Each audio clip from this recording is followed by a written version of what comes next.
that's what we're gonna do this season. Just We smile got through it. it. Yes. Um, Speaking of smile through things, so Reed, I feel like you and I are like here when it comes to Riverdale at this point because just so we're 100 with you guys, Reed and I are behind, and Michael's the only one who is is caught up on Riverdale. You say that like it's something to be proud of. I caught up last night and tried to shoehorn it in last minute. Um, yeah, what do you guys think with where you're at? I don't want to talk all about it because I've seen more stuff that you haven't, and I want to make sure we're all on the same page here. So, where you were at, where are your thoughts? Trying to remember where I am at. I'm Did we miss only 2 episodes? no, I'm caught Or what? up. I'm caught up to Folk Hero. Is that what the episode's called? No? Maybe. Oh, wait, is that the boxing one? Is that Yeah, what the The boxing boxing one. one. I have not seen the latest. After Cheryl becomes Cheryl again, I think is what happened. Oh, okay, so I'm 2 episodes behind then. Oh, Lord. well, spoiler alert. Yeah. Oh, I don't care at this point. Big. It feels like even if you spoil Riverdale, you without the right context, you're still gonna be lost. So This is Yeah. very true. Um, you guys said last time we talked about it that you didn't really care for the town stuff. And it's funny, it feels like that kind of woke me up because I didn't realize what the show was doing until you said that. And I just watched the 2 most recent episodes and it's all about the town stuff. And I'm like, do we really need to do this again? It's the same old, same old. We got to do this for the town. This guy who nobody cares about, Percival Pickens, is going to manipulate every single person. And yeah, they can get away with it this time because he has manipulation powers or something like that, apparently.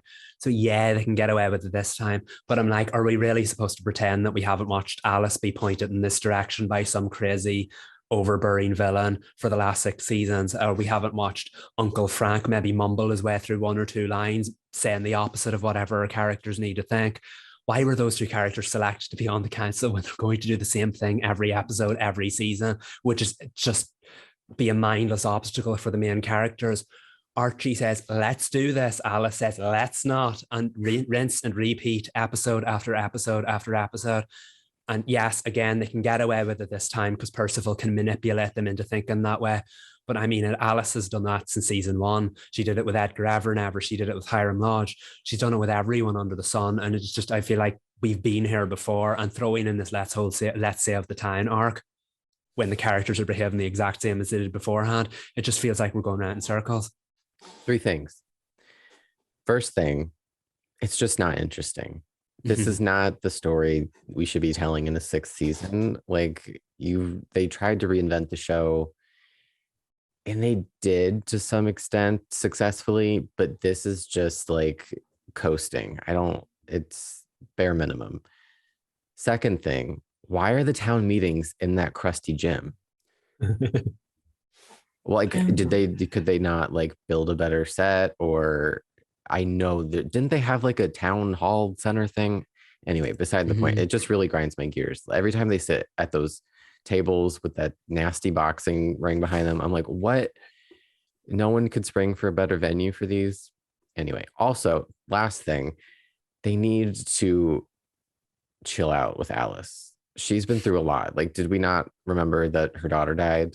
Like, can we like send her to like Cabo for a vacation for a week? Like, poor thing. okay, yeah, I feel like they never let Alice sit down. And the few times that they do, she's in mourning. That's the only time that she's allowed to like unpack her feelings or feel anything. Yeah, she's either Besides, girl bossing or she's just like depressed. That's like yes, there's no that's middle. it. And as someone who loved her girl bossing in season 1, I'm so tired of it now because usually it's just used as a plot device to become an obstacle for somebody else. It's just like over and over again. In season 1, she had this whole like reserved housewife, like I don't like that, I don't like this, I don't care about you. And then you explored that and you saw why she was like that. And I was like, yes, Queen, we love Alice. But ever since season 2 started, they've just rinsed and repeated the same whole story arc for her over and over again.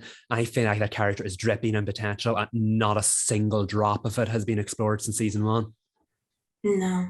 No, not at all, which is unfortunate because I feel like if we understood Alice better, we'd probably understand Betty more. Every time they want us to like look into the prism of Betty's life, Alice is an obstacle, and then all the men are an influence. And that's a little weird because, growing up in a household with a woman who's got like abandonment issues and who repressed herself for the sake of men, you'd think that we explore down the rabbit hole a bit more with those two. I mean, they did it when they did the musical episode after Polly died.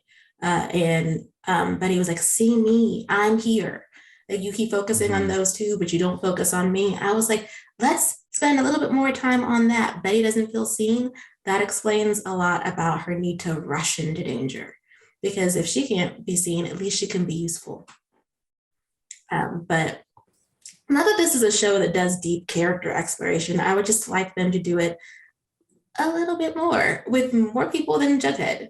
And question, since you guys are ahead of me in the episodes, has Veronica touched a storyline that doesn't involve Reggie or the casino or her father's legacy?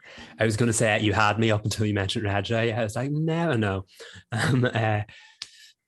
There is potential in the most recent episode for a storyline that doesn't involve Reggie, but I have issues with the way it was written, which is basically Riverdale in a nutshell, let's be honest.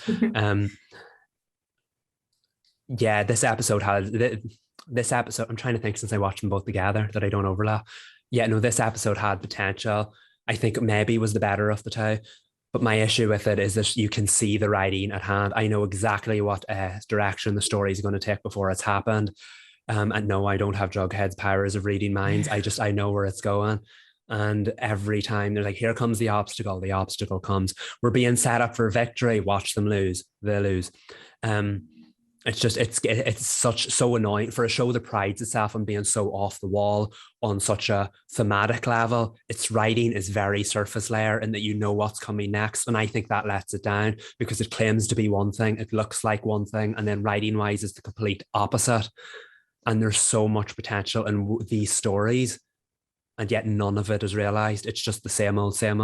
And you can probably quote me saying same old about 10 times, but that's what it feels like watching the show, because I don't want to sound like one of those people who jumps on a soapbox and criticizes it for no reason. This show had potential in season 1. It probably still had some remnants of potential in season 4, 5, but it just constantly misses the boat with it. I think one of the things that fans loved about this show, even when it's at its craziest, is that the characters are really interesting and they did a lot of really great character work. I feel like, not to give it too much credit, but you know what I mean? Like, but now it's like so plot driven that the characters are just kind of there. And it's hard to do character work when for 5 episodes of your season, nobody knew what the characters were, who they were, what they were doing, if they were dead or alive or whatever was happening in Riverdale. And it's just kind of that sense of like the characters are very 2D has carried over in the rest of season 6. And it's just hard to find something to latch onto when there's a character that has a spirit in her body. And then there's 3 characters that have these superpower. I don't know. It's hard to connect with this season. I feel like it just feels like things are happening around them and they're reacting to that instead of like how they feel and what they're doing is influencing what's happening around them. Okay, I get that. I wish that that were not the case. Or Riverdale is always doing the most at all times, but perhaps with this season, I can't really say jump the shark with this show because they jumped the shark like 5 times in one season. But like there is such a thing that even a crazy show can be juggling too many things.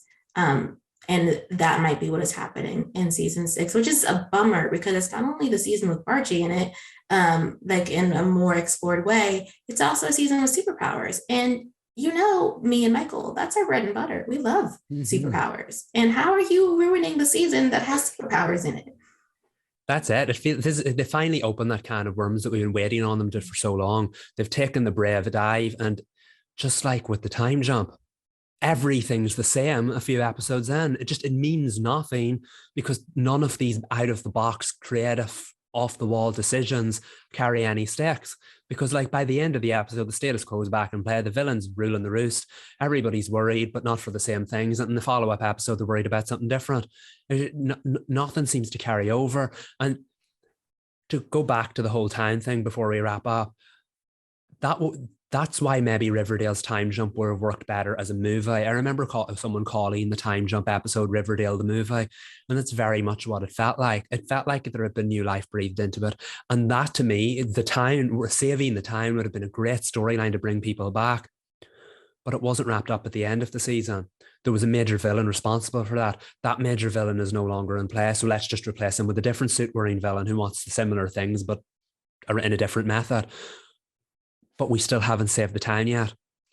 The show was on its last legs and it's killing the story by repeating it over and over again. Whereas if you brought the characters back for a standalone movie, just let's save the town in 2 hours, let them save the town and then go back to their lives, it would have worked. But it's just hard to believe these characters would still be stuck here because they are not saving this town. They had bigger, better lives elsewhere and they're still stuck here in the same circles they were stuck in when they were teenagers. And it just feels like nothing's changed. Exactly. And I think they forgot like what grounded their show. This wild, ambitious show. What grounded it was these characters and their relationships. And I think they're like, oh, we can ground it in the story of this town and this community. It's like, no, we didn't come here for that. That's never been the heart of the show, is the town, because it's always been this seedy, dark place. But we root for the characters and they want us to root for this town. It's like, sorry, I'm just not here.